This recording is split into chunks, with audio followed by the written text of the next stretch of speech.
Hi everyone, Randy Littleson, Chief Marketing Officer at Conga, and today I am pleased to be joined by Ryan O'Leary. He is the Research Director of Privacy and Legal Technology at IDC.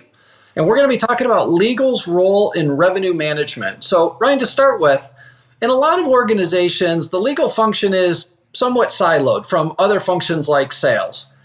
What do you think is required to bring them into the flow of things to better support revenue generation and revenue management? Yeah, that's a great question, Randy. I think that we have seen over the past that legal has often been the department of no, as people call them often colloquially, and a lot of that is due to the fact that they were not as digitally transformed as the rest of the organization, right?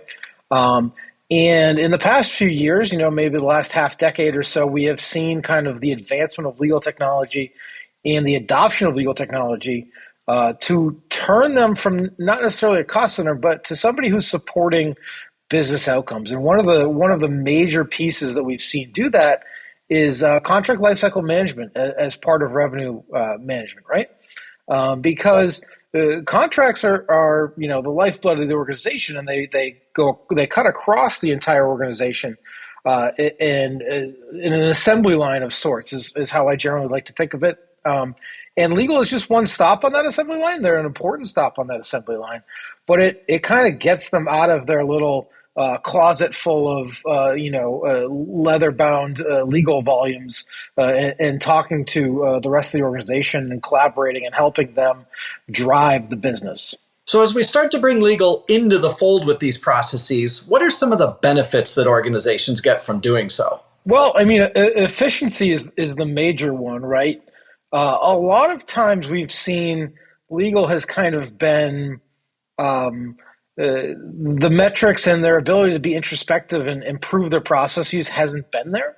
And as they adopt better technology, as they get more involved in cross-enterprise kind of collaboration, they understand more what other departments are doing in leveraging technology, more how to leverage their own technology, as well as kind of get more empathy, right? You have folks that are understanding kind of what their role is and everything that's on their plate. And one thing that we see, especially in contract lifecycle management, is just the sheer volume of mundane and repetitive tasks that can be automated and prevented from even reaching legal, because that's a huge source of frustration for them, because they can't necessarily focus all of their attention on the substantive work. They have to do a lot of mundane, day-to-day, kind of check the box type activities. And if you can automate those within legal, we've found, according to IDC research and surveys that we've run, you save about the equivalent of 9 full-time employees when you just implement a contract lifecycle management tool.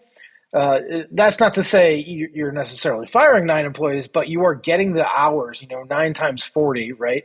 You're getting those hours back in the days of the people that are in your organization just by implementing and having that kind of workflow across the organization. So we were talking recently, and you shared that for many legal teams, their top metric today is how mad is the rest of the organization us, which made me laugh. What insights can they glean to define better metrics by being integrated into these common set of processes in managing deal flow and revenue? Yeah, I mean, when you think about the legal department and how they work, right? They have one client essentially, and that one client is the rest of the organization. But that one client has a lot of different needs and kind of work that gets sent to the legal department.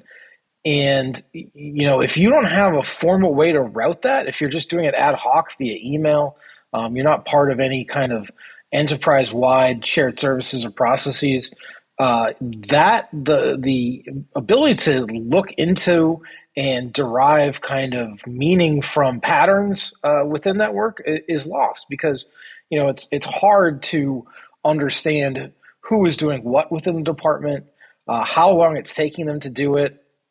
Is there a person that is always doing the same stuff and maybe kind of a knowledge center? Is there a person out there in the organization that's asking the same question over and over again that could maybe be answered, could be directed toward to an FAQ page instead of bothering a real live person with a repetitive question?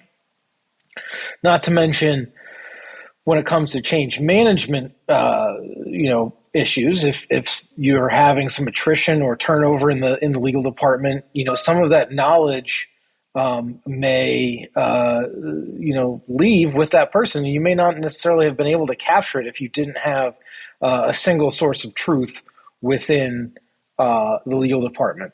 So when you kind of formalize these processes, put them into a software, or a set of software that can essentially synthesize and analyze the patterns, you can be more thoughtful about how you're assigning work. Does one person have 500 things on their plate? One person have 20? Is there a way to maybe even that out and become more efficient as a department? Is there anywhere, think of all of the different things that you can do when you know exactly what is going on, as opposed to getting an email, looking at it, and then trying to clicking the little flag button and then coming back to it when you get around to it, essentially, right? So you can be more proactive. You can be more mitigating risks more proactively as opposed to reacting to when things happen. There's a whole host of things that you can do when you fully understand what your workload looks like. As you alluded to earlier, the unfortunate reality is if you ask a lot of salespeople, they're going to say legal's the department that says no all the time. What best practices can you share for legal to move from a very reactive state to being more proactive in actually helping get deals across the finish line? Yeah, I mean, I think there's certainly a technology implementation story there, right?